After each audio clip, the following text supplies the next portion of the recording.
எப்படியோ இங்க வாங்க. எப்படி ட்ரெக்கிங் நல்லா இருக்கா? பயமா இருக்கிறது தான் ட்ரெக்கிங்கு. பார்த்து பார்த்து போ போ போ போ. இல்லை நான் ஃபஸ்ட்டு போயிட்டு நான் கூப்பிட்றேன். ஒலிக்கிராம் வந்து சொல்லுங்க, நான் வரேன் ஃபஸ்ட்டு.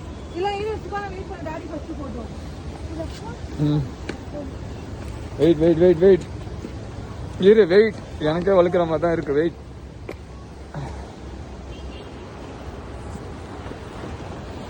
வாங்க இரு இரு நான் ஃபஸ்ட்டு ஏறிடுறேன், அதுக்கப்புறம் ஏறுங்க. இரு இரு இரு வெயிட் வெயிட் வெயிட் வெயிட் இரு இரு வெயிட் வெயிட் வெயிட். நான் ஃபஸ்ட்டு ஏறுறேன். ஒரு ஸ்டெப் ஏறினதுக்கப்புறம் நான் கை கொடுக்குறேன், ஏறணும். ஆ இரு. இது கூட பிடிக்கலாம், பைப் கூட பிடிக்கலாம். இரு பித்திக்கா. ஆ இந்த பக்கம் அப்படியே நில்லு. எங்க நிக்க முடியுமோ அங்க நின்று. சரிங்க நான் போயிடுறேன் அதே மாதிரி. அங்கேயே டாடி வரட்டும்.